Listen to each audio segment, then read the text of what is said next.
مجھے یہ بھی نہیں پتا وہ سحری میں کیا کھاتے تھے. میں نے لوگوں کو دیکھا وہ نمک سے روزہ کھول رہے ہیں اگر کھجور یا پانی نہیں ملا. نمک ایک ایسڈ ہے، اس سے کیسے سنت ہو سکتی ہے؟ لوگوں میں مشہور تھا پہلے کہ اگر کچھ نہ ملے نمک سے کھول لے سنت ہے. سنت نہیں ہے، ہمیں پتہ ہی نہیں ہے سنتوں کا. پھر کچھ لوگ سحری آگے آتے پہلے بند کر لیتے ہیں، اس کو بڑا تقویٰ سمجھتے ہیں. چاہے نفل روزہ ہے چاہے مسنون روزہ ہے، ایکوریٹ وقت معلوم کریں. رسول اللہ صلی اللہ علیہ وسلم نے فرمایا میری امت خیر پہ رہے گی جب تک روزہ رکھنے میں دیر کرے گی. یعنی اس کا نہیں اذانیں شروع ہو گئی، کھائے جا رہے ہیں، لیکن سحری ختم ہونے سے پہلے تک سحری ختم کرے گی، پہلے سے نہیں. اور روزہ کھولنے میں جلدی کرے، یعنی کہ سب سے پوری اذان ختم ہو گئی اور آخر میں میں تقویٰ والا ہوں، میں کھا رہا ہوں. ان چیزوں کو سیکھیں. پھر دیکھیں اس رمضان میں دیکھیں کون سے قبولیت کے اوقات ہیں. عام وقتوں میں ہمیں تہجد کا وقت نہیں ملتا، لیکن جو شخص رمضان کی راتوں میں قیام اللیل کرے اور امام کے فارغ ہونے تک کرے، یعنی پوری تراویح اس کے ساتھ پڑھ کے آئے، گویا کہ اس نے پوری رات قیام کیا، اتنا ثواب ہے. تو جہاں بھی تراویح کا اہتمام کریں، اور تراویح اپنی ذات کا قیام اللیل ہے. پھر اس طرح فجر میں اس میں سحری بنانے اٹھتے ہیں، تھوڑی دیر پہلے اٹھ جائیں، 2 رکعت پڑھیں، چپکے دعائیں شروع کریں. عبادت ہے ہی دعا، الدعاء هو العبادہ. بس دعائیں کریں اور دعائیں کرتے جائیں. پھر دیکھیں کس طرح ہمارے مسائل حل ہوتے ہیں. اور تاکہ تم پوری کرو گنتی کو، اور تاکہ تم بڑائی کا اظہار کرو اپنے قول اور عمل سے اللہ کے لیے، اس پر اس نے ہدایت دی تمہیں، اور تاکہ تم شکر ادا کر سکو. یہاں پر آپ لوگ 1 منٹ کی بریک لے لیں، لیکن وہی کہ میں تلاوت لگاؤں گی، تلاوت سنتے ہوئے.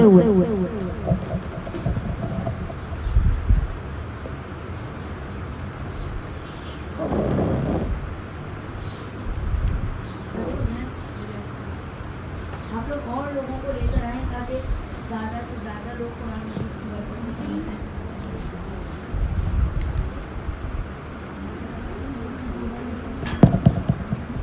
يا أيها الذين آمنوا كتب عليكم الصيام كما كتب على الذين من قبلكم لعلكم تتقون أياما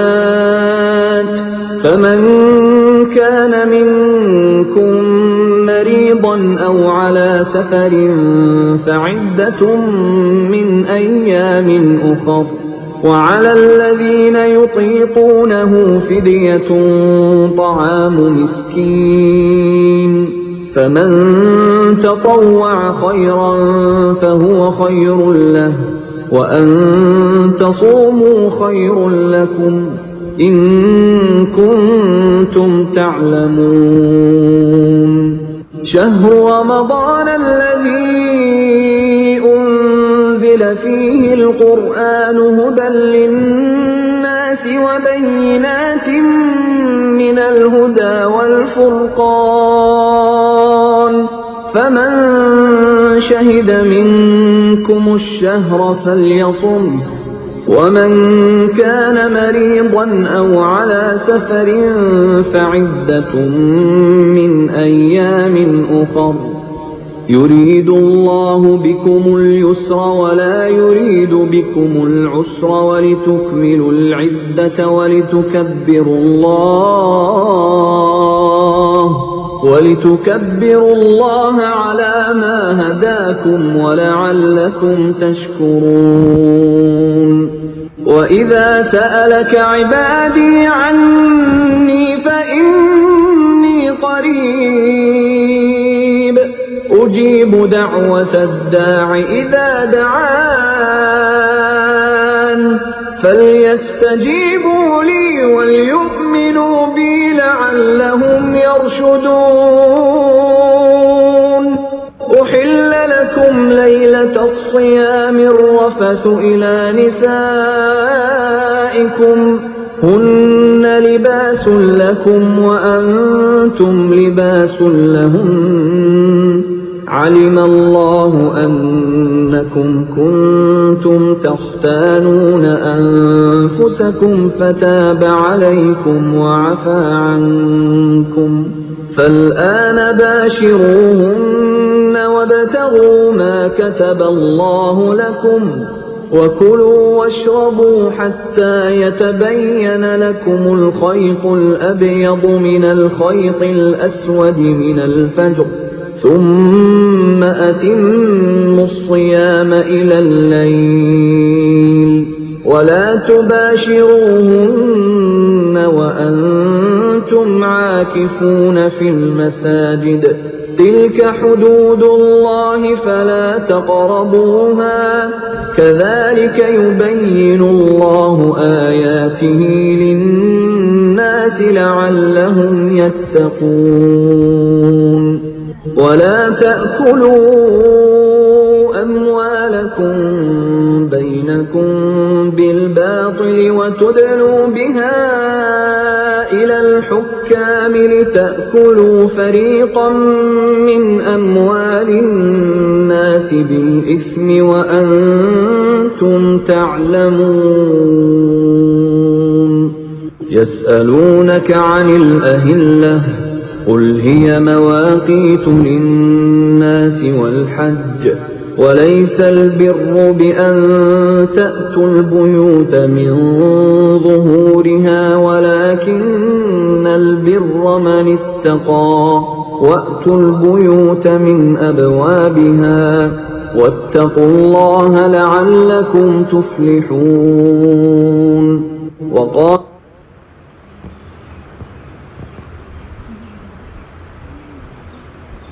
اعوذ باللہ من الشیطان الرجیم بسم اللہ الرحمن الرحیم وَإِذَا سَأَلَكَ عِبَادِي عَنِّي فَإِنِّي قَرِيبٌ أُجِيبُ دَعْوَةَ إِذَا دَعَانِ فَلْيَسْتَجِيبُوا لِي وَلْيُؤْمِنُوا بِي لَعَلَّهُمْ يَرْشُدُونَ۔ اے نبی صلی اللہ علیہ وسلم، اے نبی صلی اللہ علیہ وسلم، جب پوچھیں آپ سے میرے بندے میرے بارے میں تو بے شک میں بہت قریب ہوں، میں قبول کرتا ہوں دعا پکارنے والے کی جب بھی وہ پکارتا ہے مجھے، بس انہیں چاہیے کہ وہ بھی کہنا مانے میرا اور ایمان رکھیں مجھ پر ہی تاکہ وہ ہدایت پالیں۔ قرآن مجید کا ایک فیض حاصل کرنے کا طریقہ یہ بھی ہے کہ جب جس آیت سے گزریں اسی وقت اس پہ اللہ سے سوال کریں۔ جیسے رسول اللہ صلی اللہ علیہ وسلم کا طریقہ کیا تھا کہ خوشی کی آیات آتی ہیں، جنت کی آتی تو آپ اس کا سوال کرتے، جہنم کی آتی تو اس سے پناہ مانگتے۔ تو ابھی ایک سیکنڈ کے لیے رک کے 2-3 سیکنڈ کے لیے اپنے دل میں دعا مانگیں، اور کوئی دعا نہیں ایک دم ذہن میں آتی تو یہ کریں کہ اللہ تعالیٰ ربی انی لما انزلت الی من خیر فقیر، اے اللہ تیری طرف سے جو بھی خیر مجھے نازل ہو میں تو اس کا محتاج ہوں، یہ بھی چاہیے یہ بھی چاہیے یہ بھی چاہیے، جو بھی تو خیر مجھے دے دے میں اس کا محتاج ہوں۔ اُحِلَّ لَكُمْ لَيْلَةَ الصِّيَامِ الرَّفَثُ إِلَى نِسَائِكُمْ هُنَّ لِبَاسٌ لَكُمْ وَأَنْتُمْ لِبَاسٌ لَهُنَّ، حلال کر دیا گیا تمہارے لیے روزوں کی حالت میں جانا اپنی بیویوں کے پاس، وہ تمہارا لباس ہیں اور تم ان کا لباس ہو۔ سبحان اللہ، اللہ تعالیٰ نے مرد عورت کو ایک دوسرے کا لباس کہا، تو یہ طریقے ہم نے اپنے بچوں کو بچپن سے سکھانے ہیں، ان کو محبت دلانی ہے نکاح کی، اور انہیں بتانا ہے کہ جب شادی ہو جائے تو لباس جیسی محبت ہونی چاہیے کہ ایک دوسرے کے رازدار بھی ہو، ایک دوسرے کا تحفظ بھی، ایک دوسرے کو سکون بھی، ایک دوسرے سے محبت بھی، ایک دوسرے کی پہچان بھی۔ جانتا ہے اللہ تم میں سے ان کے بارے میں جو خیانت کر رہے تھے اپنے آپ سے، بس اس نے نظر کرم فرمائی تم پر اور معاف کر دیا تمہیں، سو اب تم ملو ان سے اور طلب کرو جو لکھ دیا اللہ نے تمہارے لیے، اور کھاؤ اور پیو یہاں تک کہ ہو جائے تمہارے لیے صبح کی سفید دھاری رات کی سیاہ دھاری سے فجر کے وقت تک الگ، پھر پورا فجر کے وقت تک پھر پورا کر دو، پھر پورا کرو روزہ رات تک، اور نہ ملو اپنی بیویوں سے جب تم اعتکاف کرنے والے ہو مسجدوں میں، یعنی بیویوں کے ساتھ فزیکل ریلیشن اعتکاف کی حالت میں نہیں ہوگا۔ تلک حدود اللہ فلا تقربوها، اور یہ اللہ کی طے کردہ حدیں ہیں بس مت قریب جاؤ ان کے۔ كذلك يبين الله آياته للناس لعلهم يتقون، اسی طرح سے واضح فرماتا ہے اللہ اپنی آیات لوگوں کے لیے تاکہ وہ اللہ کی نافرمانی سے بچ سکیں۔ اب اللہ تعالیٰ نے یہاں روزے کا حکم دیا، گنتی کے چند دن ہیں، لیکن اب یہاں پر ایک روزے کا حکم ہے جو ساری زندگی کا روزہ ہے۔ ایک مہینے میں حلال چھوڑا تھا تو اب باقی 11 مہینوں میں حرام سے بھی بچنا ہے۔ وَلَا تَأْكُلُوا أَمْوَالَكُمْ بَيْنَكُمْ بِالْبَاطِلِ، اور نہ کھایا کرو اپنے مال آپس میں ناجائز طریقے سے۔ ناجائز طریقے سے کھانے میں کیا آتا ہے؟ ہر طرح سے دوسرے کا مال ناجائز طریقے سے کھانا، کسی کی وراثت کھا جانا، کسی کا مال کھا جانا، کسی کی چیز اٹھا لینا بغیر پوچھے، کسی کا فریج کھول لینا بغیر پوچھے کسی کی۔ ہم تو آپس میں ایک دوسرے کا سمجھتے ہیں ارے یہ تو دوست ہے، تو جگری ہے، تو یار ہے، اس کے بیگ سے نکالا، اس کی فریج سے نکالا، اس کی الماری سے نکالا، چیز غائب۔ کھانے پینے ہر چیز میں، صرف یہ کھانا نہیں، کسی کی بھی چیز بغیر اس کی پرمیشن کے، بغیر اللہ کی حدود کے نہیں کھانا، وہ منع ہے۔ اور خاص طور پہ یہاں پر ذکر کس چیز کا ہے؟ اور نہ ہی ذریعہ بناؤ انہیں بطور رشوت دے کر حکام تک رسائی کا، تاکہ تم کھا سکو کچھ حصہ لوگوں کے مال کا گناہ کے ساتھ، حالانکہ تم جانتے ہو۔ یہاں خاص طور پہ رشوت کے بارے میں ہے۔ رسول اللہ صلی اللہ علیہ وسلم نے فرمایا رشوت لینے والا، دینے والا، الراشی والمرتشی، دونوں جو ہے فی نار جہنم، دونوں جہنم میں جانے والے ہیں۔ تو رشوت کب دی جاتی ہے؟ تاکہ کوئی کام غلط طریقے سے کیا جا سکے، تو کسی طور بھی یہ نہیں ہونا چاہیے۔ یسألونک عن الأہلہ قل ہی مواقیت للناس والحج، اے نبی صلی اللہ علیہ وسلم، وہ پوچھتے ہیں آپ سے چاند کے گھٹے بننے کے بارے میں۔ چاند ایسی چیز ہے جو اپنی طرف سب کو متوجہ کرتا ہے نا، ہم چاند کو ضرور دیکھتے ہیں، خاص طور پر رمضان آ رہا ہے، عید آ رہی ہے، حج آ رہا ہے، اور ویسے بھی بڑا ہو چھوٹا ہو تو اپنی طرف بہت امپریس کرتا ہے نا۔ تو اب رسول اللہ سے صحابہ کرام نے اس کے بارے میں بھی پوچھا۔ اس سے پتہ چلتا ہے کہ دین اسلام مکمل دین ہے، اس سے عبادت کی چیز نہیں ہے، بلکہ آپ کو دنیا میں غور و فکر کی بھی دعوت دیتا ہے۔ اگر آپ سائنٹسٹ ہیں اور آپ چاند کے اوپر غور کرتے ہیں تو وہ بھی اگر اللہ کی خاطر، اللہ کی قدرت پہ غور کرنے کی نیت ہو تو بھی عبادت ہے۔ فرمائیے وہ مقررہ اوقات ہے لوگوں کے لیے، حج کے لیے، اور نہیں ہے یہ کوئی نیکی کہ تم آؤ گھروں میں ان کے پچھواڑے سے، اور لیکن نیکی تو اس کی ہے جو بچا اللہ کی نافرمانی سے، اور آیا کرو گھروں میں اس کے دروازوں سے۔ واتقوا اللہ لعلکم تفلحون، اور بچو اللہ کی نافرمانی سے تاکہ تم کامیاب ہو جاؤ۔ یعنی ظاہری طور پہ تو کچھ چیزیں انہوں نے اپنے اندر بنائی نہیں تھی کہ جب حج کی نیت کر لیتے تو پھر دروازوں پہ سے نہیں آتے حج کہ نا، پیچھے پیٹ سے آتے۔ ہمارے یہاں بھی کچھ اس طرح کی رسم ہوتی ہے، ہم ایسے مان لیتے ہیں فلاں دن رنگ نہیں پہنتے، فلاں کھانے نہیں کھاتے، فلاں چیز فلاں پہ حرام، خود سے بنا لی۔ اور کچھ چیزیں ایسی جن میں اتنی فکر کرتے ہیں، مثلا کہ اگر کوئی نماز بچھا لے اور اس نے ذرا سی قبلے سے ہو تو پورا گھر دوڑتا ہے کہ نہیں قبلہ سیدھا کرو۔ اسی طرح اگر کوئی نماز پڑھ لے اور اونچے سجدے کر لے یا رفع یدین کر لے یا انگلی ہلا لے تو ہمیں فکر ہو جاتی ہے کیسے پڑھ رہے ہیں، لیکن جو نہیں پڑھ رہا اس کی فکر کسی کو نہیں ہوتی، اس کی فکر کسی کو بھی نہیں ہوتی ہمارے یہاں۔ اور اس کے بارے میں ڈاکٹر اسرار احمد نے کہا تھا کہ ہمارا حال تو یہ ہے کہ ہم لوگ نا مکھی کو چھانتے رہتے ہیں، یعنی مکھی تو ہم چھانتے ہیں کہ مکھی نہ آ جائے، مکھی نہ آ جائے، لیکن پورے کا پورا اونٹ نگل لیتے، یعنی بڑے سے بڑے گناہ کر رہے ہیں، حرام کام کر رہے ہیں، جو حدود ہے اللہ کی انہیں توڑ رہے ہیں، لیکن باریکیوں میں ایسے پڑے ہوئے بتا دیں یہ ایسے صحیح، ایسے پوچھنی چاہیے باریکیاں، لیکن صرف انہی کو دین نہیں سمجھنا چاہیے۔ ہو سکتا ہے باریکیاں تو اللہ معاف بھی کر دے، لیکن جو بڑی بڑی حدود ہیں پہلے وہ کام تو کیے جائیں۔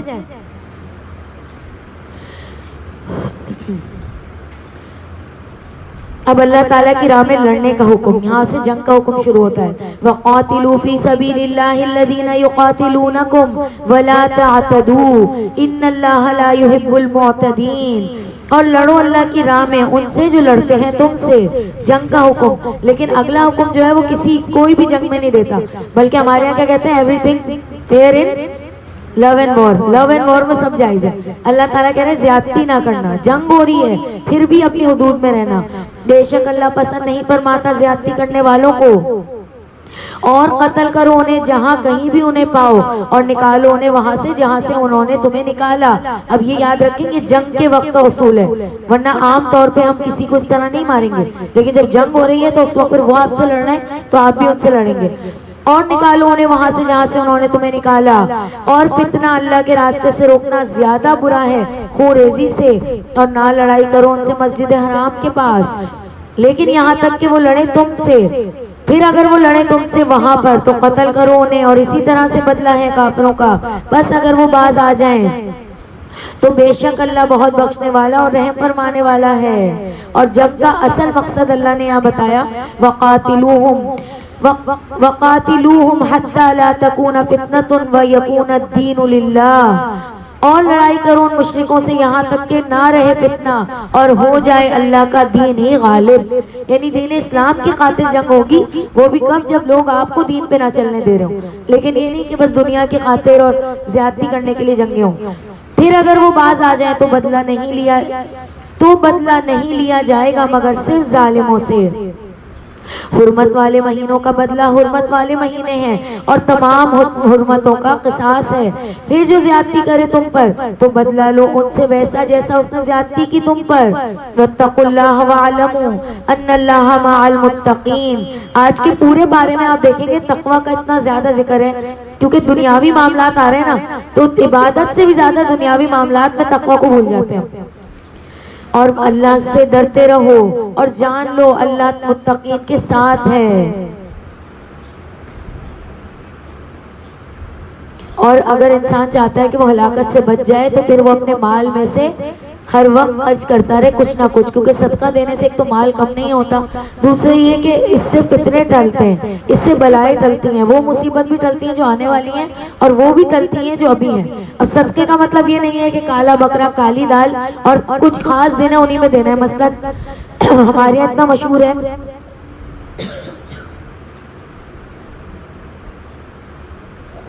کہ نعوذ باللہ کچھ مہینے ہیں ان کو ہم نے نحوست والا مہینہ سمجھا ہوا ہے، جیسے سفر کا مہینہ.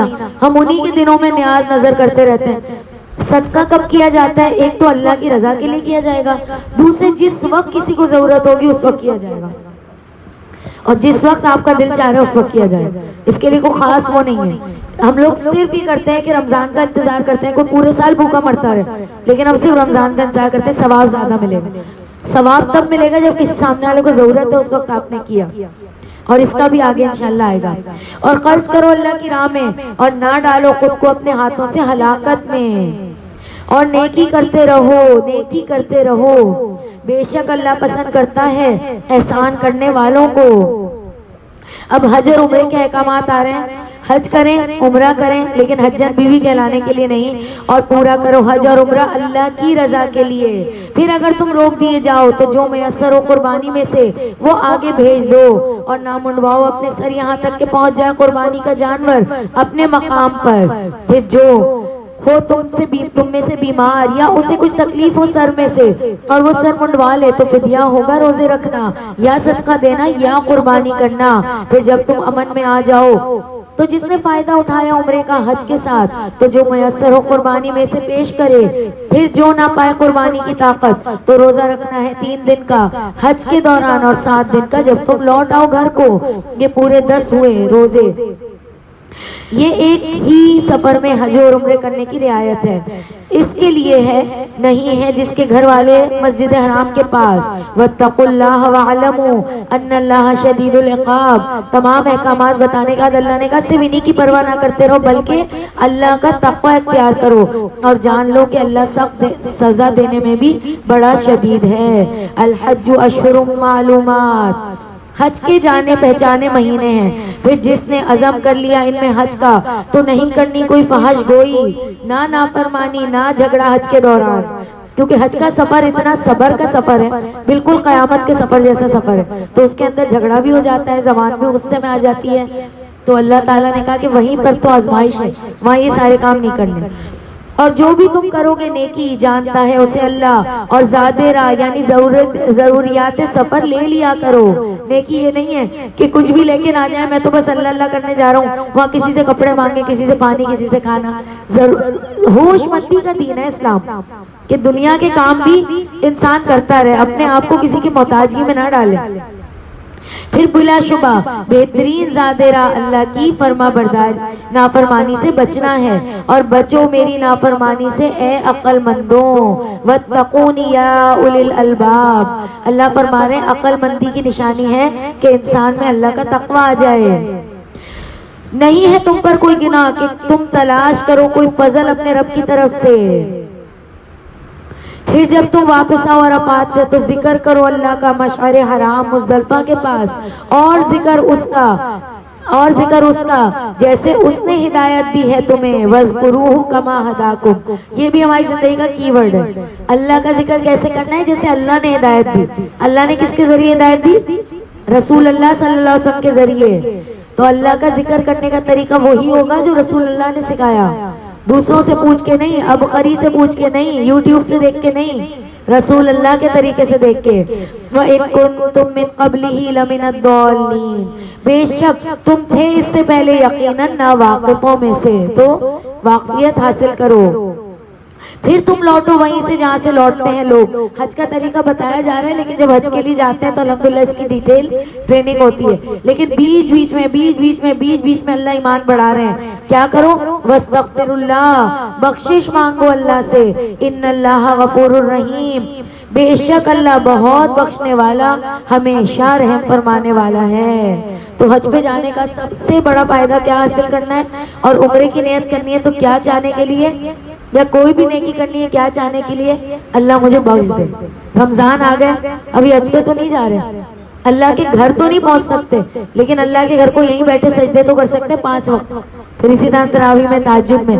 تو جب بھی نماز پڑھے نا تو سوچے کہ اللہ وہاں پہنچا دینا، جب تک وہاں نہیں پہنچ رہا یہاں تو میں کروں گا ہی انشاءاللہ، اور اللہ پہنچا دیتے ہیں، جب وہ تڑپ دیکھتے ہیں پہنچا دیتے ہیں۔ لیکن نیت کوئی بھی نیکی کی کیا ہو کہ اللہ تعالیٰ تو مجھے بخش دے۔ پھر جب تم پورے کر چکو اپنے حج کے ارکان، اب کیا کرو؟ جب حج پوری کر چکے تو فَاذْكُرُوا اللَّهَ كَذِكْرِكُمْ آبَاءَكُمْ أَوْ أَشَدَّ ذِكْرًا، تو ذکر کرو اللہ کا جیسے تمہارا یاد کرنا ہوتا تھا اپنے باپ دادا کو، یا اس سے بھی زیادہ شدید۔ ان لوگوں کی خاصیت تھی وہ اپنے باپ دادا کے کارناموں میں بڑا فخر کرتے تھے، اور بڑے فخر سے ان کے قصے کہانیاں سناتے تھے، بہت زیادہ انہیں ذوق تھا، اور اس بات کا تو ذوق بھی تھا نا کہ ہم ابراہیم سے ہیں، ہم یعقوب سے ہیں۔ تو اللہ تعالیٰ فرما رہے ہیں جیسے ان کا یاد کرتے ہو نا تو اللہ کو یاد کرو، ایسے اللہ کا ذکر کرو، اللہ کی بات کرو۔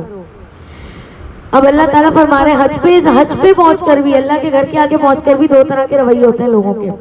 فَمِنَ النَّاسِ مَن يَقُولُ رَبَّنَا آتِنَا فِي الدُّنْيَا وَمَا لَهُ فِي الْآخِرَةِ مِنْ خَلَاقٍ، تو لوگوں میں سے کچھ ایسے ہوتے ہیں جو اللہ سے جا کے دعائیں کرتے ہیں اللہ بس دنیا میں ہی دے دے، ان کی ساری دعائیں صرف دنیا کی ہوتی ہیں۔ آج کا ہوم ورک یہ ہے کہ ہم سب یہ دیکھیں کہ میری دعاؤں میں کتنا حصہ صرف دنیا کا ہی ہے، صرف دنیا ہی دنیا مانگتی ہوں۔ وہ میں اللہ تعالیٰ کہہ رہا ہوں انہیں پھر ہم دنیا میں ہی سب کچھ دے دیتے ہیں، جن کی مقصود دنیا ہی ہے تو انہیں سب کچھ دنیا میں دے دیتے ہیں، لیکن پھر آخرت میں کوئی حصہ نہیں ہوتا۔ وجہ کیا ہے؟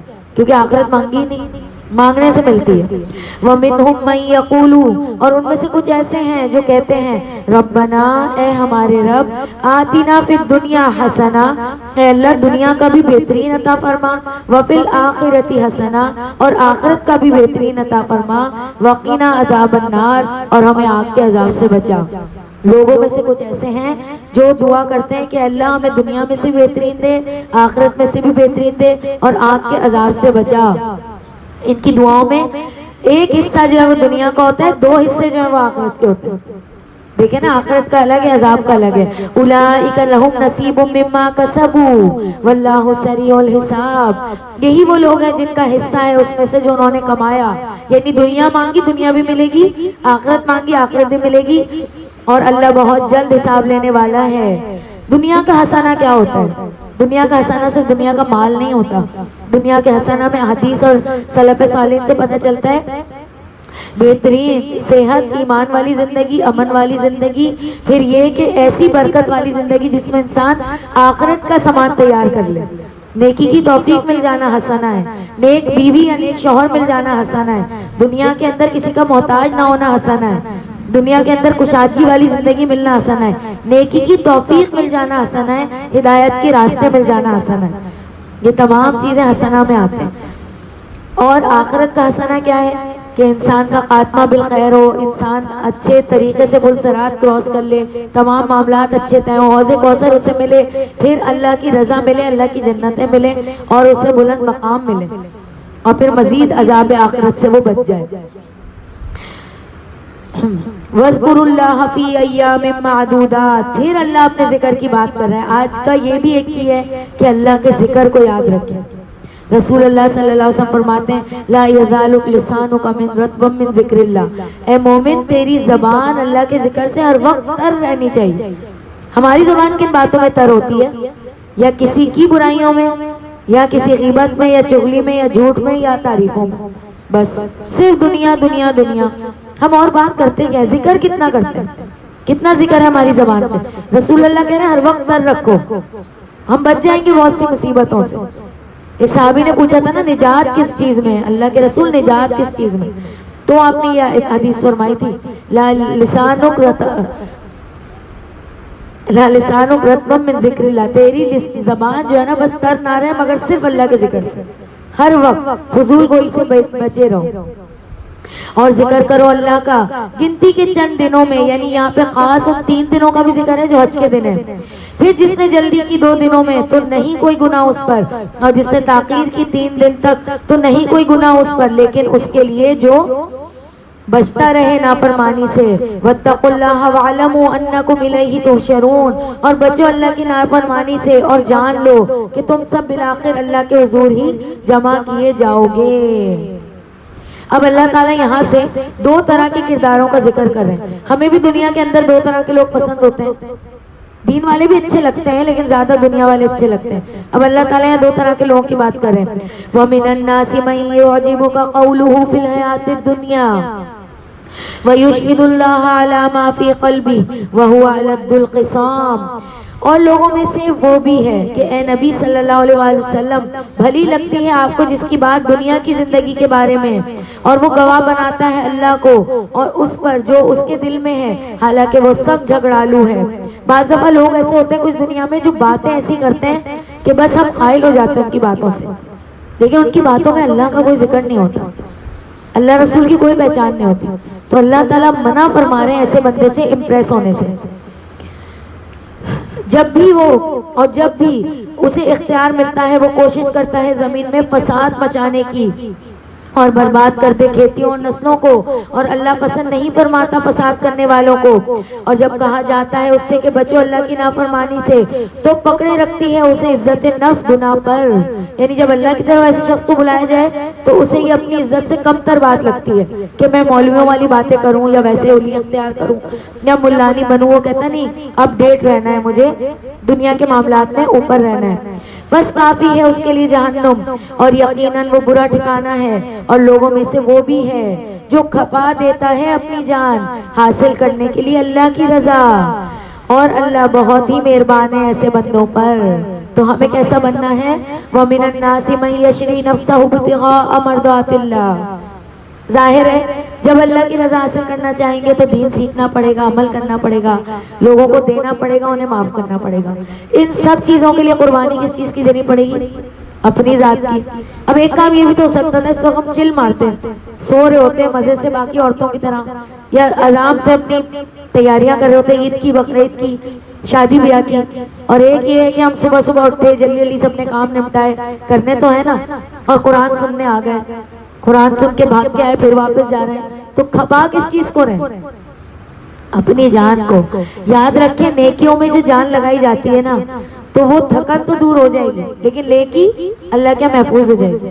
لیکن گناہوں میں جو مزہ آتا ہے نا وہ مزہ تو ختم ہو جائے گا لیکن برائی اللہ کیا لکھ دی جائے گی. تو انسان کو کس چیز کے لیے کھپانا ہے اپنے آپ کو؟ اللہ کی رضا تلاش کرنے کے لیے. اور اللہ کی رضا تلاش کرنے کا صرف ایک راستہ ہے اور وہ کیا ہے؟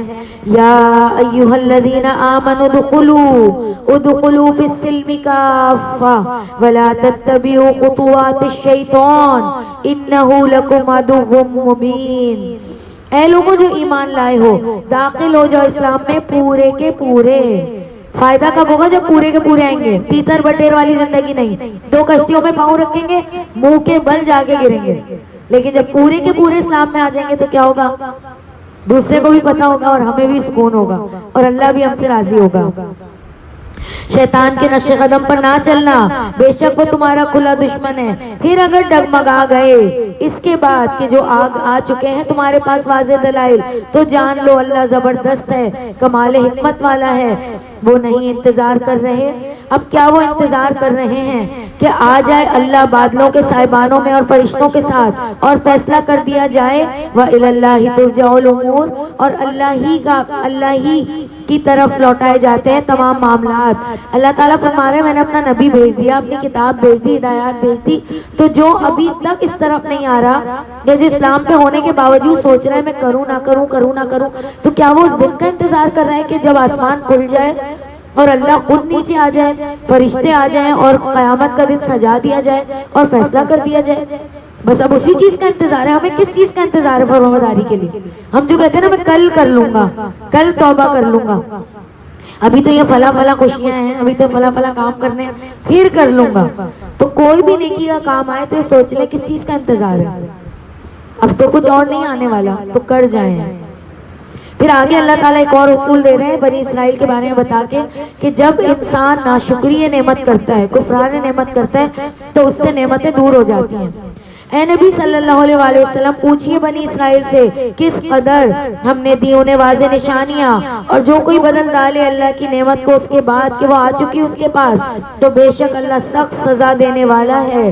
خوشنما کر دی گئی ان کے لیے جنہوں نے کفر کیا. دنیا کی زندگی بڑی اٹریکٹیو لگتی ہے ایسے لوگوں کو دنیا کی زندگی, اور وہ مذاق اڑاتے ہیں ان کا جو ایمان لائے, اور وہ جنہوں نے پرہیزگاری اختیار کی غالب ہوں گے روز قیامت ان کے اوپر, اور اللہ رزق عطا فرماتا ہے جسے چاہتا ہے بے حساب.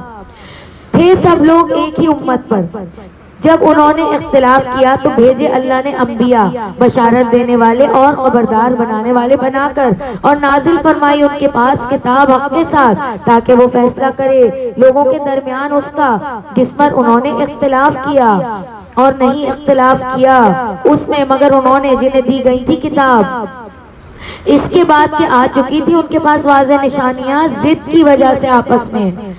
اختلاف اس لیے نہیں ہوتا کہ ہمیں علم نہیں ہے, اختلاف ہوتا ہے آپس کی ضد بحث سے. ہمیں کوئی شخص نہیں پسند ہوتا, ہم اس کی بات بھی نہیں سنتے, اور ہمیں کوئی شخص پسند ہوتا ہے ہم اس کی غلط بات بھی مان لیتے ہیں.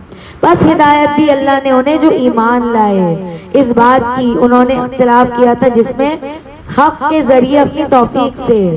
واللہ یہدی من یشاء الی صراط مستقیم, اور اللہ ہدایت فرماتا ہے جسے چاہتا ہے سیدھے راستے کی طرف. یہاں ایک اصول ہے کہ ہمیں کبھی بھی یہ نہیں دیکھنا چاہیے کون بتا رہا ہے, اس ضد میں نہیں پڑنا چاہیے. ہمیں یہ دیکھنا چاہیے کہ اللہ رسول کی بات ہے تو کوئی بھی بتا رہا ہے ہم اسے مان لیں گے. اب اللہ تعالیٰ ہم سے پوچھ رہے ہیں کہ ہم بڑے مزے میں بیٹھے ہوئے ہیں کہ نہیں کوئی نہیں, بس قرآن تو سن لیا, نماز تو پڑھ لی, کوئی نہیں ہم جنت میں چلے جائیں گے.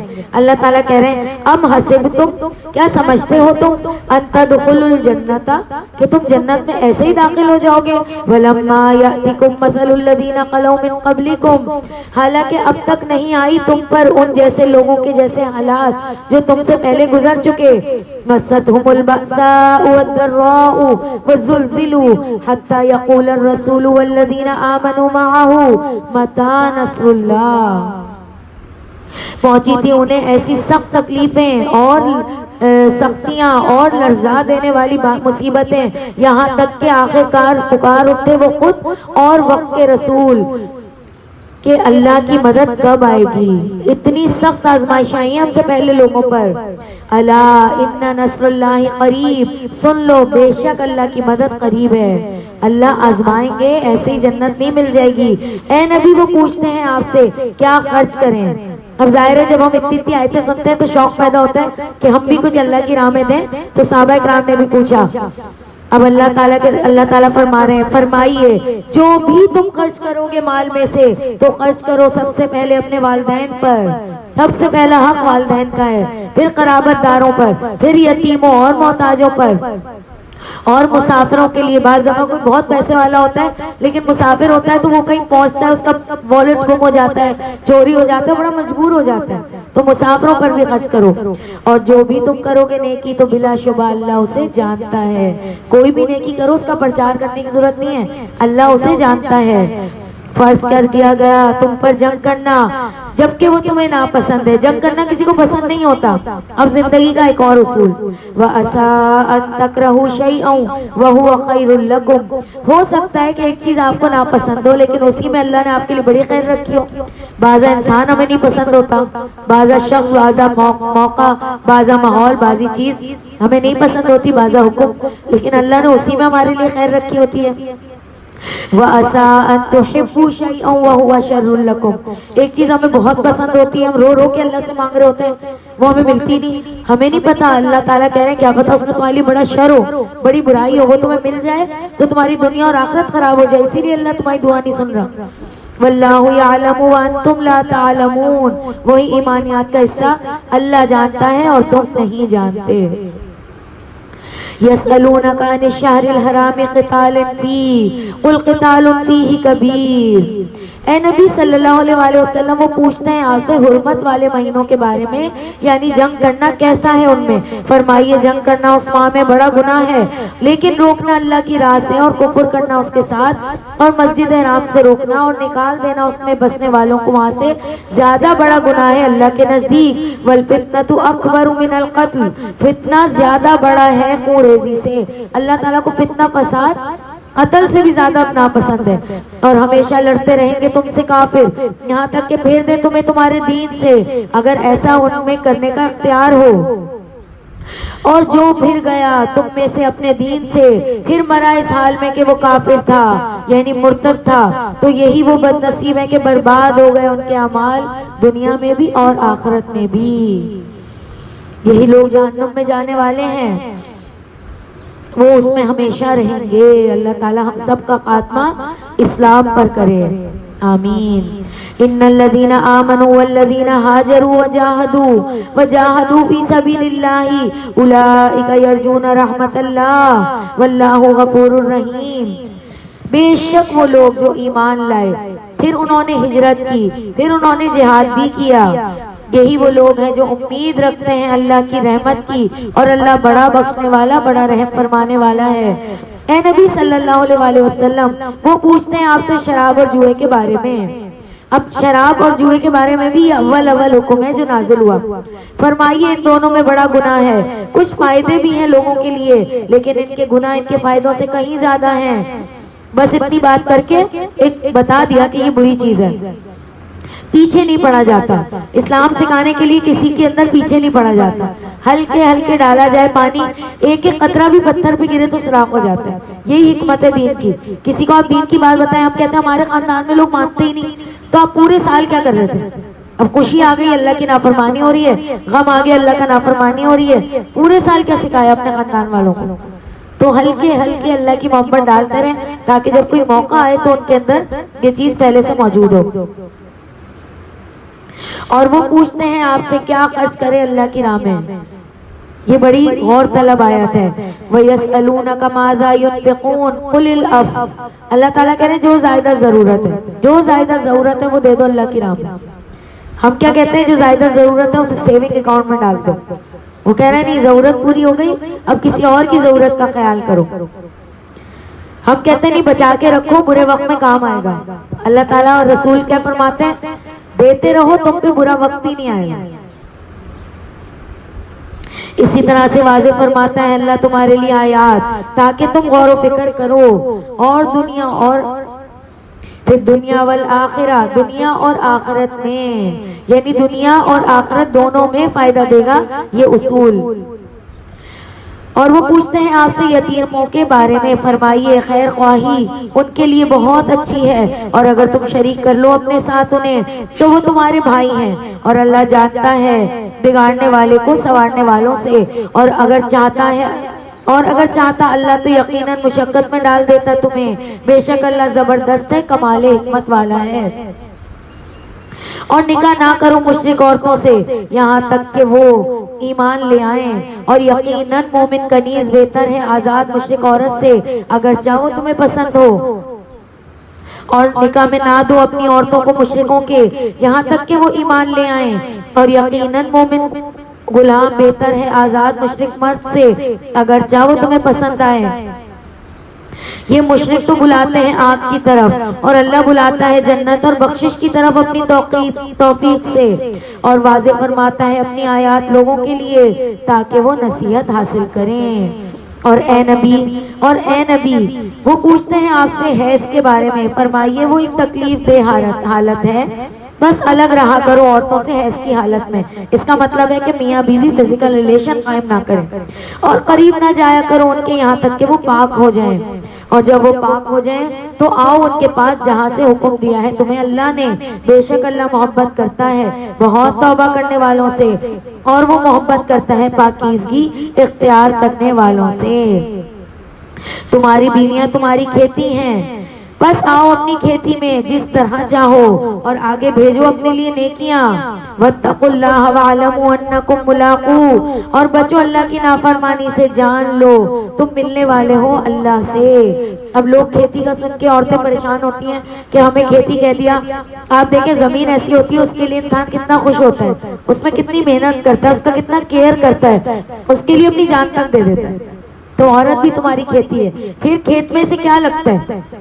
آپ ڈالتے ہیں کسی کا بیج، سلف کہتے ہیں کہ بے وقوف وہ ہے کہ جو ڈالے کسی جو ہے وہ کسی مثلا مرچ مسالے کسی کا بیج ڈالے اور امید کرے کہ اس سے کوئی آم ہوگا، آم نکل آئے گا، یا اس سے بھی زیادہ بے وقوف وہ ہے کہ جو بیج ڈالے ہی نہیں اور بیٹھا رہے کہ اب درخت نکلے گا۔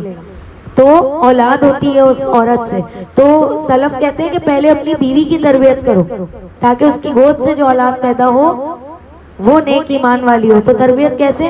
اس کو ڈکٹیٹ نہیں کرنا، اس کو اتنے پیار سے رکھنا ہے، اس کو اتنے اخلاق سے رکھنا ہے، اس کو ایمان کی ایسی حلاوت اور محبت دینی ہے کہ پھر وہ آپ سے محبت کرے اور آپ کو دیکھ کے اللہ سے محبت کرنے والی ہو جائے۔ پھر اس سے جو اولاد پیدا ہو اس کی کیئر کرو، اس کی تربیت کرو۔ تو کھیتی کی بہت واسط مثال ہے، لیکن ہم اس کو سمجھتے نہیں ہیں تو پھر ہم اس طرح کی باتیں کرتے ہیں۔ وَبَشِّرِ الْمُؤْمِنِينَ، اور آگے آیا خوشخبری دے دیجئے مومنوں کو، اور عورت کی آیتوں کے بعد بھی آیا وَاتَّقُوا اللَّهَ، اللہ سے ڈرو۔ رسول اللہ صلی اللہ علیہ وسلم نے فرمایا تھا کہ اے مردوں تم اپنی عورتوں کے بارے میں اللہ سے ڈرتے رہنا، کیونکہ یہ کمزور ہیں، نازک ہیں، تو ان کے بارے میں ڈرتے رہنا۔ اور نہ بنا لیا کرو اللہ کی آڑ اپنی قسموں کے لیے، اور تم نیکی اور پرہیزگاری اور لوگوں کے درمیان صلح کی کوشش کیا نہ کرو گے؟ اللہ خوب سننے والا، خوب جاننے والا ہے۔ نہیں پکڑے گا تمہیں اللہ غیر ارادی بات پر جو تم نے قسمیں کھائیں، لیکن وہ پکڑے گا تمہیں اس پر جس کا تم نے ارادہ کر کے قسمیں کھائیں، اور اللہ بہت بخشنے والا بہت بردبار ہے۔ اللہ تعالیٰ فرمانے صرف اپنے حقوں کے لیے اللہ کو استعمال نہ کرو، دوسرے کے حق ادا کرنے کے لیے بھی کرو۔ یہاں پہ خاص طور پہ قسموں کا ذکر ہے اور اس کی ڈیٹیل آگے سورہ مائدہ میں آئے گی۔ ان کے لیے جو قسم اٹھا لیں قریب نہ جانے کی اپنی بیویوں کے، انتظار کرنا ہے 4 مہینے، پھر اگر وہ رجوع کر لیں تو بے شک اللہ بہت بخشنے والا ہمیشہ رحم فرمانے والا ہے، اور اگر پکا ارادہ کر لیں طلاق کا تو بے شک اللہ خوب سننے والا خوب جاننے والا ہے۔ اب یہاں سے طلاق کا مسئلہ ہے، اور یہاں پہ خاص طور پہ طلاق رجعی کا مسئلہ ہے۔ اور طلاق یافتہ عورتیں روکے رکھیں اپنے آپ کو 3 حیض تک، اور جائز نہیں ان کے لیے کہ چھپائیں جو پیدا کیا اللہ نے ان کے رحموں میں، اگر وہ ایمان رکھتی ہیں اللہ اور آخرت کے دن پر، اور ان کے شوہر زیادہ حقدار ہیں ان کو لوٹا لینے کے اس مدت میں، اگر وہ چاہیں اصلاح۔ اور عورتوں کے بھی حقوق ہیں مردوں پر، جیسے ان پر حقوق ہیں مردوں کے دستور کے مطابق۔ وَلِلرِّجَالِ عَلَيْهِنَّ دَرَجَةٌ، مردوں کے لیے عورتوں پر 1 درجہ زیادہ فضیلت ہے، اور اللہ زبردست ہے، کمال حکمت والا ہے۔ الطلاق مرتان، طلاق رجعی یعنی کہ جو طلاق رجعی ہے وہ 2 مرتبہ ہے۔ اگر کسی نے اور پسندیدہ طلاق بھی یہی ہے کہ اگر طلاق کا خدا نخواستہ بہت ہی ارادہ ہو گیا تو اکٹھی 3 طلاقیں نہ دی جائیں بلکہ 2 طلاقیں دی جائیں، اس کے اندر رجوع کی گنجائش ہوتی ہے۔ پھر روک لینا ہے بھلائی کے ساتھ یا چھوڑ دینا ہے احسان کے ساتھ، اور جائز نہیں تمہارے لیے کہ تم لوگ اس میں سے جو تم نے دیا انہیں کچھ بھی دے لیا بیوی کو، اس میں سے واپس نہیں لیں گے، سوائے اس کے وہ دونوں ڈریں کہ وہ قائم نہیں رکھ سکیں گے اللہ کی حدود۔ تو اگر تم خوف محسوس کرو کہ وہ دونوں نہیں قائم رکھ سکیں گے اللہ کی حدود، تو نہیں ہے کوئی گناہ ان دونوں پر اس میں کہ وہ عورت خود کچھ چھڑائے جس سے، یہ اللہ کی حدیں ہیں، پس تجاوز مت کرو ان سے، اور جس نے تجاوز کیا اللہ کی حدود سے بس وہی لوگ ظالم ہیں۔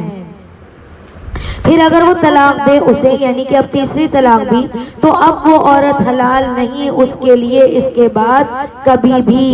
کبھی بھی عورت 3 طلاقوں کے بعد پہلے شوہر پہ حلال نہیں، یہاں تک کہ وہ نکاح کرے کسی اور خاوند سے اس کے سوا، پھر اگر دوسرا خاوند بھی طلاق دے دے اسے تو نہیں ہے کوئی گناہ ان دونوں پر کہ وہ دوبارہ سے یعنی نکاح کر لیں، اگر وہ دونوں خیال کرتے ہوں کہ وہ قائم رکھیں گے اللہ کی حدود۔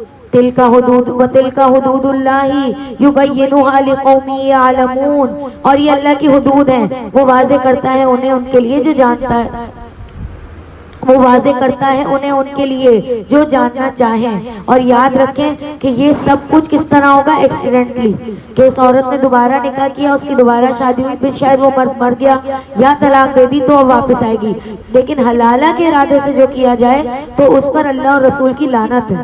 حدیث میں ملتا ہے کہ اس نیت سے نکاح کرایا جائے مرد کا تو وہ زنا کے برابر ہے، جو ہمارے یہاں لوگ کراتے ہیں کہ اس نیت سے نکاح کراتے ہیں کہ بس وہ رہے ایک رات اس کے پاس، عورت کے لیے سراسر اذیت ہے، اس میں دین کا مذاق اڑانا ہے۔ اور دیکھیں گے اتنا کیا گیا کہ اب اسے دین کا حصہ سمجھا جاتا ہے، باہر کے لوگ اس کے اوپر فلمیں بنا کے ہمارا مذاق اڑا رہے ہیں اور ہمارے لوگ اسے کر کے یہ مذاق اڑا رہے ہیں۔ دنیا تو مل جائے گی لیکن آخرت ختم۔ اسلام کے جو اللہ کی حدود ہیں ان کو جو پامال کرتا ہے وہ بغیر توبہ کے مر جائے تو آخرت ختم اس کی۔ اور جب تم طلاق دو عورتوں کو 1 یا 2 بار، پھر وہ پہنچنے کو آئیں اپنی عدت کو، تو اب یا تو روک لو انہیں بھلائی کے ساتھ یا رخصت کر دو بھلائی کے ساتھ، نہ روکے رکھو انہیں تکلیف دینے کے لیے تاکہ تم زیادتی کرو ان پر، اور جس نے کیا ایسا تو یقیناً اس نے ظلم کیا اپنی ہی جان پر۔ اور نہ بنا لو اللہ کی آیات کو مذاق، آج ہم نے بھی تو حلالہ کے طور پہ مذاق بنایا ہوا ہے نا، اسی لیے اللہ فرما رہے ہیں نہ بنا لو اللہ کی آیات کو مذاق۔ ایک اور چیز ہمارے یہاں کیا ہے، لوگ طلاق دے دیتے ہیں تو بعد میں کہتے ہیں نہیں طلاق تھوڑی دی، طلاق تھوڑی دی، طلاق کو مذاق بنایا ہوا ہے۔ یاد کرو اللہ کی نعمت کو جو اس نے تم پر کی، اور وہ بھی یاد رکھو جو نازل کیا اس نے تم پر کتاب اور حکمت میں سے، وہ نصیحت کر رہا ہے تمہیں اس کے ساتھ۔ واتقوا اللہ، اللہ سے ڈرو، واعلموا ان اللہ بکل شیء علیم۔ دنیا والوں کو تو دھوکہ دے دو گے لیکن جان لو کہ اللہ ہر چیز کو خوب جانتا ہے۔ اور جب تم طلاق دو عورتوں کو 1 یا 2 بار، پھر وہ پہنچ جائیں اپنی عدت کو، تو مت روکو انہیں کہ وہ نکاح کر لیں اپنے شوہروں سے جبکہ وہ دونوں راضی ہوں آپس میں بھلے طریقے سے۔ یہ حکم ہے، نصیحت کی جاتی ہے اس کی، اسے جو تم سے ایمان رکھتا ہو اللہ اور آخرت کے دن پر۔ یہی زیادہ پاکیزگی ہے تمہارے لیے اور زیادہ ستھرا، یعنی 1 یا 2 طلاق میں اگر مرد اور عورت کو سمجھ آ گیا تو اب کیا ہوتا ہے، خاندان والوں میں بحث چھڑ جاتی ہے، تو وہ میاں بیوی آپس میں ملنا بھی چاہیں تو دوسرے لوگ ان کے مسئلے کو حل نہیں کرنے دیتے۔ تو اللہ تعالیٰ کہہ رہے ہیں ان کے معاملوں میں نہیں بولو، ان دونوں کے لیے زیادہ اچھا ہے کہ وہ ایک دوسرے کو اچھی طرح جانتے ہیں، وہ اس مسئلے کو حل کر لیں۔ واللہ یعلم وانتم لا تعلمون، یہی زیادہ پاکیزہ ہے تمہارے لیے اور زیادہ ستھرا، اور اللہ جانتا ہے اور تم نہیں جانتے۔ اور مائیں دودھ پلائیں اپنی اولاد کو پورے 2 سال، یہ مدت اس کے لیے جو پورا کرنا چاہتا ہو دودھ پلانے کی مدت، اور اس کے ذمے جس کا بچہ ہے ان کا کھانا اور ان کا لباس ہے دستور کے مطابق۔ عورت کا حق دیکھیں کتنا زیادہ ہے، وہ دودھ پلا رہی ہے تو میاں کو کیا چاہیے، اس کے کھانے اور کپڑے کا خیال رکھے۔ ذمہ داری دی جاتی، ذمہ داری نہیں دی جاتی کسی کو مگر اس کی حیثیت کے مطابق، یا کسی پر اتنا بوجھ ہی ڈالا جاتا ہے جتنا وہ اٹھا سکے، نہ نقصان پہنچایا جائے ماں کو اس کے بچے کی وجہ سے، اور نہ ہی نقصان پہنچایا جائے اس کو جس کا بچہ ہے اس کے بچے کی وجہ سے، یعنی بچے کو ڈال بنا کے میاں بیوی ایک دوسرے کو بلیک میل نہ کریں۔ اور وارث پر بھی اسی طرح کی ذمہ داری ہے۔ پھر اگر وہ دونوں ارادہ کر لیں دودھ چھڑانے کا آپس کی رضامندی اور مشورے سے تو نہیں ہے کوئی گناہ ان دونوں پر، اور اگر تم چاہو کہ دودھ پلواؤ کسی دائیا سے اپنی اولاد کو تو نہیں کوئی گناہ تم پر، جب تم پورا ادا کر دو دائیا کو جو تم نے دینا تھا دستور کے مطابق۔ واتقوا اللہ، ہر معاملے میں اللہ کا تقوی اختیار کرو۔ وَاعْلَمُوا أَنَّ اللَّهَ بِمَا تَعْمَلُونَ بَصِيرٌ، اور جان لو کہ اللہ اسے جو تم کر رہے ہو خوب دیکھنے والا ہے۔ اگر ہم صرف یہ سوچ رہے نا ہر چیز میں اللہ مجھے دیکھ رہا ہے تو ہمیں کسی بھی معاملے میں کسی اور سے پوچھنے اور ڈرنے اور معروف ہونے کی ضرورت ہی نہ پڑے۔ اب یہاں سے بیوہ کی عدت کا بیان شروع ہوتا ہے۔ اور جو لوگ فوت ہو جائیں تم میں سے اور چھوڑ جائیں بیویاں تو چاہیے کہ وہ انتظار میں رکھیں اپنے آپ کو 4 مہینے اور 10 راتیں، بس جب وہ پہنچ جائیں اپنی عدت کی مدت کو تو نہیں ہے کوئی گناہ ان پر اس میں جو کریں اپنے لیے دستور کے مطابق، یعنی کہ نکاح، اور اللہ اس سے جو تم کر رہے ہو خوب باخبر ہے۔ یہ ہندوؤں کیا ہوتا ہے کہ بیوہ ہو گئی تو اب اس کی زندگی ختم، اسلام میں پسندیدہ ہے کہ بیوہ یا طلاق یافتہ کا نکاح کر دیا جائے، اور نہیں ہے کوئی گناہ تم پر اس میں کہ تم اشارتاً پیش کرو نکاح کا پیغام عورتوں کے لیے یا تم اس کو پوشیدہ رکھو اپنے دلوں میں۔ اللہ جانتا ہے کہ تمہیں تو ان کا خیال آئے گا ہی، یہ تو فطرتاً ہے کہ خیال آئے گا دلوں میں، لیکن کوئی وعدہ نہ کرنا ان سے خفیہ طور پر، سوائے اس کے کہ تم کہہ دو کوئی بھلی بات اور ناپکی کر لو نکاح کی گرہ عدت سے پہلے۔ وَاعْلَمُوا أَنَّ اللَّهَ يَعْلَمُ مَا فِي أَنفُسِكُمْ فَاحْذَرُوهُ وَاعْلَمُوا أَنَّ اللَّهَ غَفُورٌ رَحِيمٌ، اور جان لو کہ اللہ جانتا ہے جو کچھ کہ تمہارے دلوں میں ہے، سو ڈرو اللہ سے اور جان لو کہ اللہ بخشنے والا اور بڑا تحمل والا ہے۔ اللہ تحمل والا ہے تو ہمیں بھی تحمل رکھنا ہے، ان چیزوں میں تحمل رکھنا ہے۔ نہیں ہے کوئی گناہ تم پر اگر تم طلاق دو عورتوں کو، نہیں ہے کوئی گناہ تم پر اگر تم طلاق دو عورتوں کو، وہ کہ نہیں چھوا تم نے جن کو، یعنی بعض دفعہ نکاح ہو جاتا ہے، بعض دفعہ رخصتی نہیں ہوتی، ایسے مسئلے ہو جاتے ہیں کچھ کہ بس اب نکاح کو ختم ہی کرنا ہوتا ہے، ہمارے آنا کا مسئلہ بنا لیتے ہیں اور اس بچی کی دوبارہ شادی بھی نہیں ہوتی جس کے اوپر طلاق کا ٹپا لگ جائے، چاہے رخصتی بھی نہ ہو۔ تو اللہ کے حلال کو حلال ہی سمجھیں تبھی ہم دین میں پورے داخل ہو سکتے ہیں۔ تو طلاق بھی اللہ کے حلال میں سے حلال ہے۔ بعض دفعہ ایسے مسائل ہو جاتے ہیں، مثلا نکاح ہوا اور لڑکا باہر کے ملک میں، لڑکی یہاں ہے، کچھ بھی کر رہے ہیں، وہ امیگریشن ہو ہی نہیں رہی اس کی، اب کیا زندگی بھر بٹھا کے رکھے تو پھر کیا ہوتا ہے، نکاح ختم کرنے پڑ جاتے ہیں، لوگ سوال کر کر کے زندگی حرام کر دیتے ہیں کہ کیوں ختم ہوا۔ تو یہاں اللہ تعالیٰ فرمانے کوئی گناہ نہیں ہے کہ اگر رخصتی سے پہلے طلاق ہو جائے یا تم نے مقرر نہیں کیا ان کے لیے مہر اور کچھ سامان دو انہیں، خوشحال پر دینا واجب ہے اپنی حیثیت کے مطابق، تن دستک دینا واجب ہے اپنی گنجائش کے مطابق، یعنی رشتہ ختم کرتے ہوئے بھی کچھ نہ کچھ لے دے کے خوشی کے ساتھ رشتہ ختم کرو۔ سامان دینا ہے دستور کے مطابق، حقاً علی المحسنین، یہ محسنین پر ایک طرح کا حق ہے اگر تم نے طلاق دی انہیں اس سے پہلے کہ تم نے چھوا نہیں اور تم مقرر کر چکے تھے ان کے لیے مہر، تو نصف دینا ہوگا اس کا جو تم نے مقرر کیا، سوائے اس کے وہ عورتیں معاف کر دیں یا معاف کر دے وہ شخص جس کے ہاتھ میں نکاح کی گرہ ہے، اور اگر تم معاف کر دو یعنی مرد لوگ تو زیادہ قریب ہے تقوی سے، اور نہ بھولو احسان کرنا آپس میں، بے شک اللہ اسے جو تم کر رہے ہو خوب دیکھنے والا ہے۔ اب دنیا کے معاملات چل رہے ہیں، اتنے کرٹیکل معاملات ہیں، طلاق جیسے معاملات ہیں، اب نماز کون پڑھے؟ تو اللہ تعالیٰ کہہ رہے ہیں حافظوا علی الصلوات والصلاۃ الوسطی وقوموا للہ قانتین، حفاظت کرو نمازوں کی ہر حال میں اور بالخصوص درمیانی نماز کی، عصر کی نماز کی، اور کھڑے رہو اللہ کے لیے عاجزی اختیار کرتے ہوئے۔ پھر اگر تمہیں خوف ہو تو چلتے چلتے یا سواری پر نماز پڑھ لو، کسی حال میں بھی نماز چھوڑنی نہیں ہے۔ پھر جب تم امن میں آ جاؤ تو یاد کرو، ذکر کرو اللہ کا جیسا کہ اس نے تمہیں سکھایا، وہ جو تم نہیں پہلے جانتے تھے، اور جو لوگ فوت ہو جائیں تم میں سے اور چھوڑ جائیں بیویاں،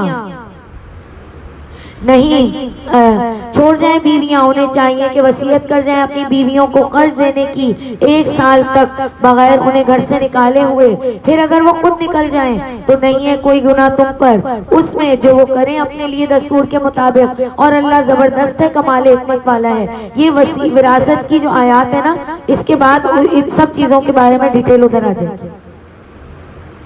اور طلاق یافتہ عورتوں کو کچھ سامان دینا ہے دستور کے مطابق، لازم ہے پرہیزگاروں پر۔ اسی طرح سے واضح فرماتا ہے اللہ تمہارے لیے اپنی آیات تاکہ تم سمجھو، کیا تم نے نہیں دیکھا انہیں جو نکلے تھے اپنے گھروں سے جبکہ وہ ہزاروں میں سے تھے موت کے ڈر سے، ذرا سے اس کو نہ چینج کریں تھوڑا سا ٹھیک ہو جائے، اور فرمایا انہیں اللہ نے مر جاؤ، پھر اللہ نے زندہ فرمایا انہیں، بے شک اللہ فضل کرنے والا ہے لوگوں پر، اور لیکن اکثر لوگ شکر نہیں کرتے۔ اور جنگ کرو اللہ کی راہ میں، اور جان لو کہ اللہ خوب سننے والا، خوب جاننے والا ہے۔ جو قرض دے اللہ کو بہترین قرض تو بڑھا دے اللہ اس قرض کو اس کے لیے کئی گناہ کر کے، اور اللہ ہی تنگی کرتا ہے اور کشادگی دیتا ہے، اور اسی کی طرف تم لوٹائے جاؤ گے۔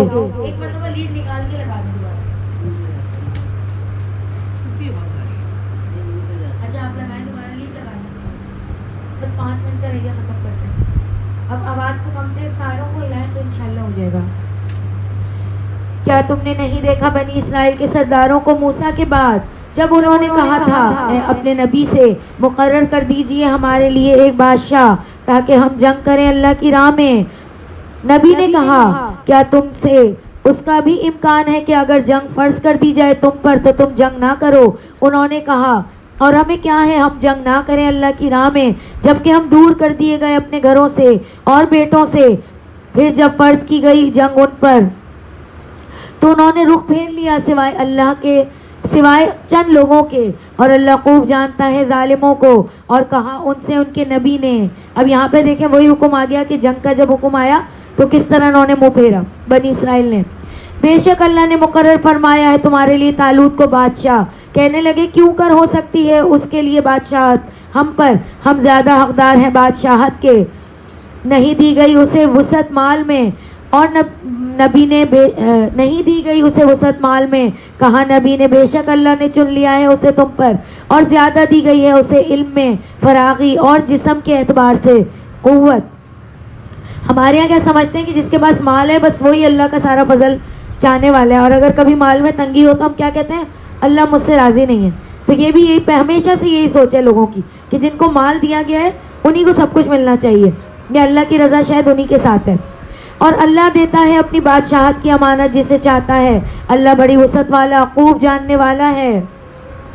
اور کہا ان سے ان کے نبی نے بے شک ان کی بادشاہت کی نشانی یہ ہے کہ آ جائے گا تمہارے پاس وہ تابوت جس میں سامان سکینت ہے تمہارے رب کی طرف سے، اور باقی ماندہ تبرکات ہیں اس میں سے جو چھوڑے تھے آل موسیٰ اور آل ہارون نے، اٹھا لائیں گے اسے فرشتے، بے شک اس میں یقیناً ایک نشانی ہے تمہارے لیے اگر تم مومن ہو۔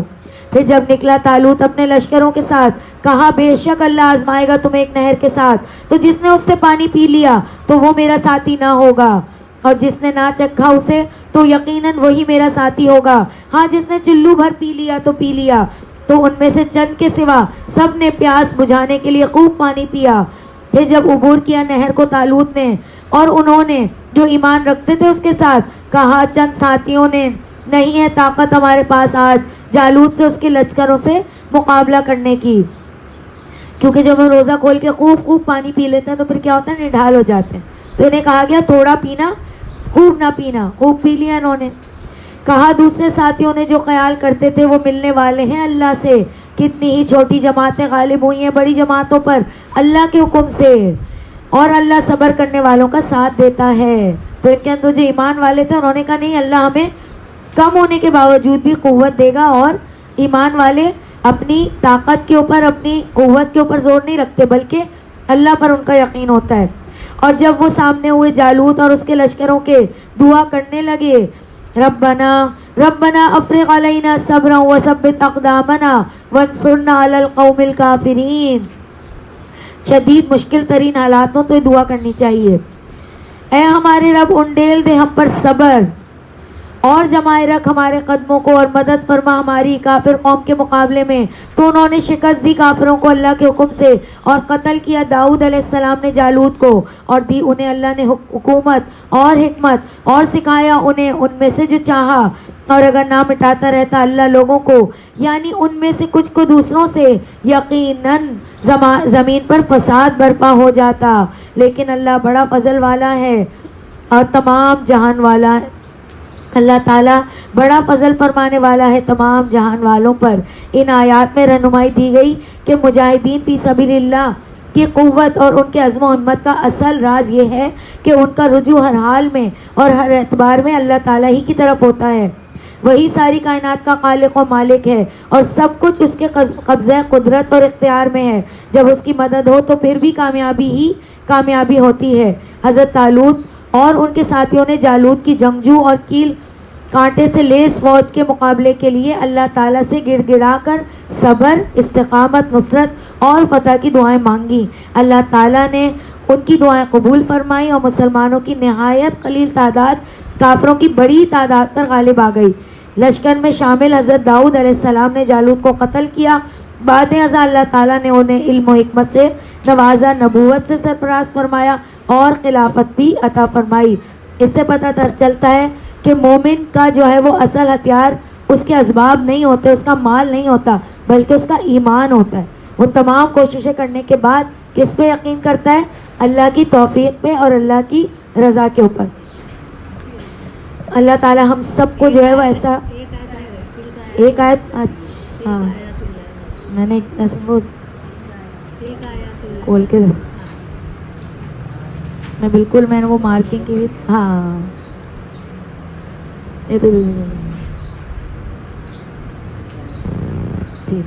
تلک آیات اللہ نتلوہا علیک بالحق وانک لمن المرسلین، یہ آیات ہے اللہ کی، ہم پڑھتے ہیں انہیں آپ کے اوپر حق کے ساتھ، بے شک البتہ آپ رسولوں میں سے ہیں۔